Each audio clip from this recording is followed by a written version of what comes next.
सड़क परिवहन एवं राजमार्ग मंत्री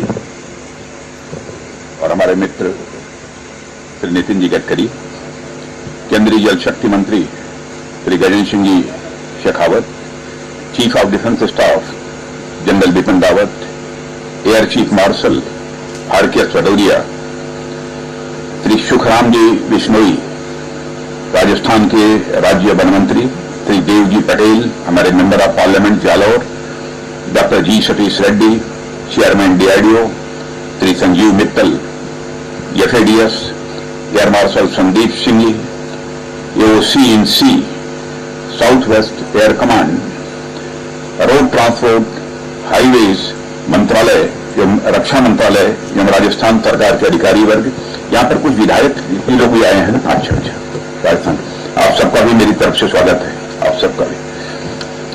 देवियों एवं सज्जनों, सबसे पहले तो मैं आप सबको एक इस ऐतिहासिक क्षण के लिए बधाई देना चाहता हूं, और इस ऐतिहासिक जो अवसर हम लोगों को प्राप्त हुआ है, विशेष रूप से भी मुझे बधाई देनी होगी तो मैं श्री नितिन जी गडकरी को अपनी तरफ से इसके लिए विशेष रूप से हार्दिक बधाई देता हूं। यह अवसर हम लोगों को प्राप्त हुआ है। इमरजेंसी लैंडिंग फील्ड पर हम लोगों को C-130 के द्वारा उतरने का अवसर प्राप्त हुआ है, और उसमें बैठकर ही हम लोगों ने उसकी सुखद अनुभूति की है। और जिस प्रकार से स्मूथ लैंडिंग हुई है, और स्मूथ लैंडिंग के पहले भी बराबर चीफ एयर मार्शल भदौरिया जी हमको बतलाते रहे कि साहब बहुत बढ़िया वहां पर जो है इमरजेंसी लैंडिंग या फील्ड बनी है, बहुत ही शानदार बनी है, और मैंने देखा बहुत ही स्मूथली उसकी लैंडिंग हुई है। अभी तक आप लोगों ने सड़कों के ऊपर गाड़ियां चलते हुए देखा होगा, ट्रैक्टर चलते हुए देखा होगा, बैलगाड़ियां चलते हुए देखा होगा, रिक्शा चलते हुए देखा होगा, लेकिन अब आप सड़क के ऊपर जो है हवाई जहाज उतरते और हवाई जहाज को उड़ान भरते हुए अब अपनी आंखों से आप ये देख रहे हैं। तो यह ऐतिहासिक अवसर यदि हम लोगों को प्राप्त हुआ है, तो मैं मानता हूं कि हमारे प्रधानमंत्री जी के मार्गदर्शन में हमारे सड़क परिवहन मंत्री और हमारे मित्र श्री नितिन जी गडकरी को इसका श्रेय जाता है। मैं पूरी एनएचएआई को, national highway authority of India को, इंडियन एयरफोर्स, इनको भी अपनी तरफ से विशेष रूप से बधाई देता हूं।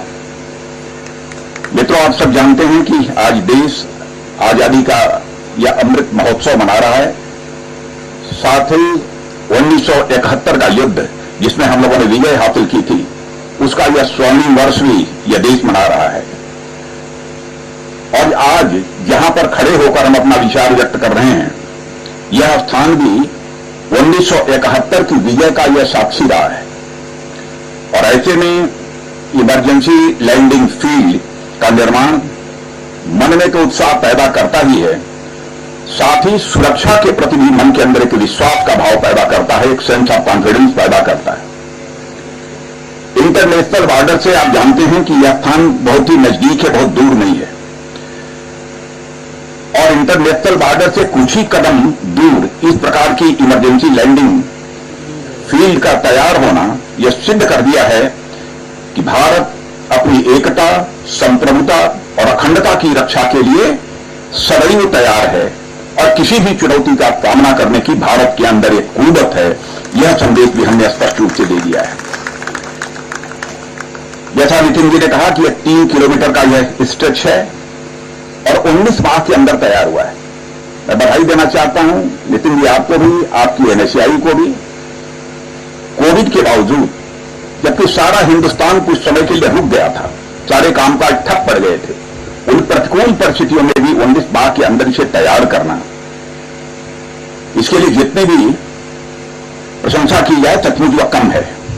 इसके साथ ही आप अपनी स्पीच में बता रहे थे कि 3 हेलीपैड्स भी बगल में आपने तैयार कराए हैं, कुंदनपुरा, सिंघानिया और यह बखाशर, और यह इमरजेंसी लैंडिंग फील्ड और 3 हेलीपैड्स जो तैयार हुए हैं, मैं समझता हूं कि युद्ध के समय ही नहीं, बल्कि यदि प्राकृतिक आपदा यदि आती है और आम लोगों को राहत पहुंचाने की आवश्यकता होती है, तब भी यह एयर स्ट्रिप और यह हेलीपैड्स बहुत ही महत्वपूर्ण भूमिका का निर्वाह करते हैं। और इस बार तो आप लोगों ने देखा होगा कि हमारी इंडियन फोर्स, हमारी आर्मी, हमारी नेवी कोविड की संकट की घड़ी में किस प्रकार से उन्होंने अपनी भूमिका का निर्वाह किया है। केवल भारत में रहने वाले लोगों के लिए ही, चाहे वह दवा हो, चाहे यात्रियों को यहां से लेकर वहां ले आना, यह सब सारा करना, साथ ही ऑक्सीजन गैस की सप्लाई को इंश्योर करना, दुनिया के दूसरे देशों में जो हमारे भारतवासी बसे हुए हैं वो अपने घरों को आना चाहते थे, उनको ले आना, यह सब बहुत ही महत्वपूर्ण भूमिका का निर्वाह हमारी इंडियन एयरफोर्स, हमारी आर्मी और हमारे नेवी ने यह किया है। और आप जानते हैं प्राकृतिक आपदा जब आती है तो यह समय, यह घड़ी किसी युद्ध काल से कम नहीं होती है। और मैं कह सकता हूं कि युद्ध चाहे दुश्मन से हो या फिर आपदाओं से, हमारी यह एयरफोर्स सदैव लोगों की अपेक्षाओं की कसौटी पर यह सदैव खरी उतरी है। यह बराबर पहले भी मैंने देखा है जब मैं रक्षा मंत्री नहीं था, और रक्षा मंत्री रहते हुए भी प्रत्यक्ष अपनी आंखों से मैं देख रहा हूं। और बॉर्डर पर भी देश को जब भी जरूरत पड़ी है इंडियन एयरफोर्स तैयार रहा है, और हमारी आर्मी, नेवी, एयरफोर्स हो, सभी, इन सभी के ऊपर देश का पूरा भरोसा है, पूरा विश्वास है।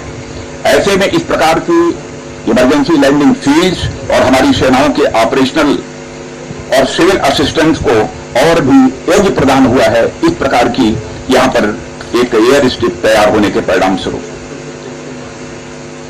जैसा हमारे सड़क परिवहन मंत्री, हमारे मित्र नितिन गडकरी ने बतलाया कि हमारी सरकार रोड्स, हाईवेज का निर्माण का काम तो कर ही रही है, साथ ही साथ हमारे सेना की ऑपरेशनल कैपेबिलिटी भी बढ़े, उसके लिए भी जो भी आवश्यक सुविधाएं दी जा सकती हैं इस मंत्रालय के द्वारा या पूरी कराई जा सकती हैं, उस दायित्व का भी निर्वाह यह मंत्रालय कर रहा है। और मुझे याद है कि हमारी सरकार ने 2016 में भी इस प्रकार की एक इंटर मिनिस्ट्रियल कमेटी बनाई थी और उसने कुछ स्थानों की रिकमेंडेशन की थी।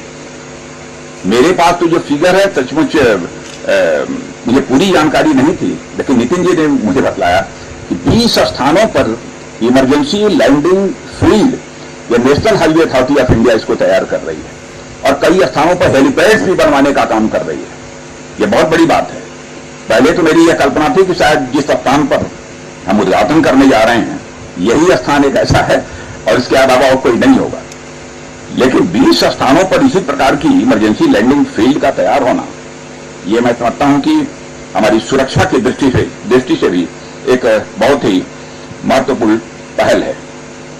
और मित्रों, आप जानते हैं चाहे रोड्स हों, हाईवेज हों, चाहे ब्रिजेस हों, चाहे टनल्स हों, हमारे देश की सोशियो इकोनॉमिक डेवलपमेंट में, सामाजिक आर्थिक विकास में कैसी उसकी महत्वपूर्ण भूमिका होती है, इससे आप सभी अच्छी तरह परिचित हैं। इसीलिए रोड्स को आप सभी जानते हैं, इसे देश की जीवन रेखा कहा जाता है, इसे लाइफ लाइन कहा जाता है।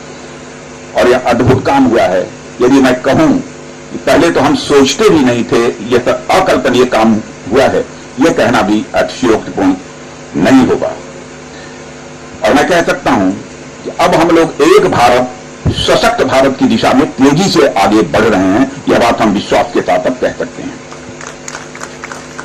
और मुझे इस बात की भी जानकारी दी गई, हाईवे अथॉरिटी ऑफ इंडिया के लोगों ने ही दिया, कि 550 जिलों को आप भारतमाला परियोजना के साथ जोड़ रहे हैं। नितिन जी, बहुत बड़ी बात है, ये छोटी बात नहीं है।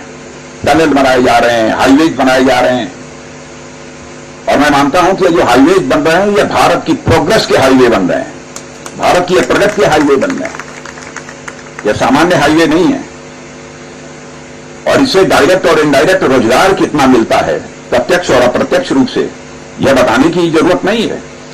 सहज रूप से ही आप इसका अनुमान लगा सकते हैं। बहुत सारी इंडस्ट्रीज भी चीजों को तैयार करने में अपनी महत्वपूर्ण भूमिका का निर्वाह करती हैं, उनमें भी रोजगार प्राप्त होता है। प्रत्यक्ष जब इस प्रकार के इंफ्रास्ट्रक्चर्स का निर्माण होता है, इसमें प्रत्यक्ष और अप्रत्यक्ष रूप से रोजगार के अवसर प्राप्त होते हैं। पड़ोसी देशों के साथ भी मैं national highway authority of India Nitin ji बधाई देना चाहता हूं कि हमारे प्रधानमंत्री के मार्गदर्शन में हमारे पड़ोसी देशों के साथ हमारी सीमलेस कनेक्टिविटी बन सके। इस दृष्टि से भी बहुत ही उल्लेखनीय कार्य आपके द्वारा किया जा रहा है। आज के अवसर पर मैं बॉर्डर रोड ऑर्गेनाइजेशन की यदि चर्चा न करूं तो मैं समझता हूं यह न्याय संगत नहीं होगा। और बहुत नजदीक आकर रक्षा मंत्रालय का दायित्व जब से हमने संभाला है, मैंने बॉर्डर रोड ऑर्गेनाइजेशन को काम करते हुए देखा है। सचमुच बॉर्डर रोड ऑर्गेनाइजेशन के ऊपर भी मुझे गर्व की अनुभूति होती है। बहुत अच्छा काम किया है। कितनी जटिल परिस्थितियों में या कितनी ऊंचाई पर जा जाकर उन्होंने काम किया है, यहां बैठे बैठे कोई इसकी कल्पना नहीं कर सकता। और मैं आपको जानकारी देना चाहता हूं, लद्दाख में उन्होंने हाल में 19,300 फीट की ऊंचाई पर, इतनी ऊंचाई पर दुनिया की सबसे ऊंची मोटरेबल रोड बनाने का काम बॉर्डर रोड ऑर्गेनाइजेशन ने किया है। अब यह जो 52 किलोमीटर लंबी रोड बनी है, यह उमलिंगला पास के थ्रू ईस्टर्न लद्दाख में शुमार सेक्टर के कई महत्वपूर्ण इलाकों को यह जोड़ेगा। बहुत बड़ा काम हुआ है मित्रों। कुछ समय तक तो यह मान्यता थी कि यदि आप डिफेंस पर ज्यादा खर्च करेंगे तो देश का डेवलपमेंट किसी न किसी हद तक प्रभावित होगा। लेकिन जिस तरीके से रोड्स और हाईवेज का निर्माण हुआ है, मैं विश्वास के साथ कह सकता हूं कि डिफेंस पर खर्च करने से डेवलपमेंट पर कोई एडवर्स इंपैक्ट अथवा डेवलपमेंट रुकेगा, उसमें कोई कमी आएगी, ऐसा मैं नहीं मानता हूं। बल्कि इन सब सारी चीजों को देखने के बाद तो मैं कह सकता हूं कि डिफेंस और डेवलपमेंट आज एक दूसरे के पूरक बन गए। ये एक दूसरे के पूरक बन गए। और राजस्थान की धरती जहां पर मैं खड़ा हूं, वो अपनी परंपरा, साहित्य, कला और खान पान के लिए तो जानी ही जाती है। और यह वीरों की धरती है। सूरवीरता और पराक्रम के लिए भी यह केवल भारत में ही राजस्थान की धरती नहीं जानी जाती है, बल्कि दुनिया के दूसरे देशों में भी यह राजस्थान की धरती इस मामले में भी जानी जाती है। और मैं समझता हूं मित्रों, यह जो भी परियोजनाओं का निर्माण हमारा national highway authority of India इस राजस्थान में कर रहा है, उससे राजस्थान का विकास और तेजी के साथ होगा। और हाईवे और लैंडिंग फील्ड मैं समझता हूं उसी विकास की यात्रा में एक अहम पड़ाव है। इस रूप में इसे देखा जाना चाहिए। और यह हमारी सामरिक जरूरतों के लिहाज से बहुत ही अहम साबित होगा, ऐसा मेरा विश्वास है। और मित्रों, फिर से देश का रक्षा मंत्री होने के नाते मैं कहना चाहूंगा कि सचमुच इस समय हमारे एयरफोर्स, नेवी और आर्मी के जवान जिस तरीके से अपनी भूमिका का निर्वाह कर रहे हैं, उसकी जितनी भी प्रशंसा की जाए वह कम है। और इसी अवसर पर आपको मैं एक जानकारी यह भी देना चाहता हूं, इसके पहले हमारे इन सब सारे फोर्सेस के लिए वेपन्स यानी हथियार, अन्य बहुत सारी सामग्रियां, एमिनिशंस, यह सब हम लोग दुनिया के दूसरे देशों से इंपोर्ट किया करते थे। लेकिन प्रधानमंत्री जी के नेतृत्व में हम लोगों ने संकल्प ले रखा है कि भारत लंबे समय तक दुनिया के दूसरे देशों से अब यह वेपन्स, प्लेटफॉर्म्स, एमिनिशंस ये इंपोर्ट नहीं करेगा, बल्कि हिंदुस्तान में 1 दशक, 1.5 दशक के अंदर ऐसे हालात पैदा करेंगे कि भारत दुनिया में इंपोर्टिंग कंट्री के रूप में नहीं जाना जाएगा, बल्कि दुनिया में एक्सपोर्टिंग कंट्री के रूप में जो है भारत की एक पहचान बनेगी। और मुझे बताते हुए एक खुशी हो रही है कि हमारी सरकार ने इंडियन एयरफोर्स के लिए कल ही 56 ट्रांसपोर्ट एयरक्राफ्ट का 22,000 करोड़ की लागत से प्रोक्योर करने का, खरीदने का, बनाने का निर्णय लिया है। यह एक ऐतिहासिक निर्णय है। पहले तो यह कल्पना भी नहीं की जा सकती और पहली बार यह ऐतिहासिक फैसला हमारी सरकार ने लिया है। आजाद भारत के इतिहास में कभी भी ऐसा फैसला नहीं हुआ है जो कल का यह फैसला हुआ है। यह स्वाभाविक है कि हमारी सरकार की यह सेल्फ रिलायंस यानी आत्मनिर्भरता बनाने की यात्रा में यह एक मील का पत्थर साबित होगा, इसमें कहीं दो मत नहीं है। और इस निर्णय में मैं एक के साथ एक और निर्णय लिया गया है। एविएशन के फील्ड में पहली बार एक भारतीय industry, Indian private industry participate कर रही है और एक विदेशी कंपनी, ओरिजिनल जो इक्विपमेंट मैन्युफैक्चरर्स होते हैं, उनके साथ मिलकर भारत में बनाएगी इसे। सबसे बड़ी बात तो यह है। और ट्रांसपोर्ट एवं सिविल एयरक्राफ्ट बनाने में देश में जहां एक ओर प्राइवेट सेक्टर में कैपेबिलिटी डेवलप होगी, वहीं दूसरी ओर हमारी भारतीय वायुसेना को मैन और मटेरियल के टैक्टिकल एयरलिफ्ट की कैपेबिलिटी में भी काफी हद तक इजाफा होगा। देश में सैकड़ों की संख्या में हमारी एमएसएमईज हैं और एमएसएमईज इस सप्लाई चेन का भी हिस्सा हम बनेंगे और ग्लोबल सप्लाई चेन से भी जुड़ेंगे और देश के युवाओं को जो स्किल्ड और सेमी स्किल्ड हैं उन्हें भी एम्प्लॉयमेंट का अवसर प्राप्त होगा, ऐसा मेरा विश्वास है। मित्रों, आज के इस अवसर पर इससे ज्यादा कुछ न कहते हुए एक बार मैं national highway authority of India और इंडियन एयरफोर्स को बधाई देना चाहता हूं और जिस प्लेन से हम लोग चलकर आए हैं C-130J, उसके captain, group captain R Nanda और को पायलट विंग कमांडर रवीश को भी अपनी तरफ से मैं हार्दिक बधाई देता हूं। साथ ही Su-30 सुखोई 30 के captain, group captain BS Reddy और को pilot flight lieutenant Siddharth Singh, उनको भी मैं अपनी तरफ से बधाई देता हूं। जगुआर के भी captain, group captain RK Singh और विंग कमांडर प्रखर श्रीवास्तव, ये नंबर 2 थे इंफॉर्मेशन, मैं इनको भी अपनी तरफ से बधाई देते हुए और पुनः नितिन जी, आपके प्रति विशेष रूप से आभार व्यक्त करते हुए, आपकी national highway authority of India के प्रति आभार व्यक्त करते हुए अपना निवेदन समाप्त करता हूं। आप सबको बहुत बहुत धन्यवाद।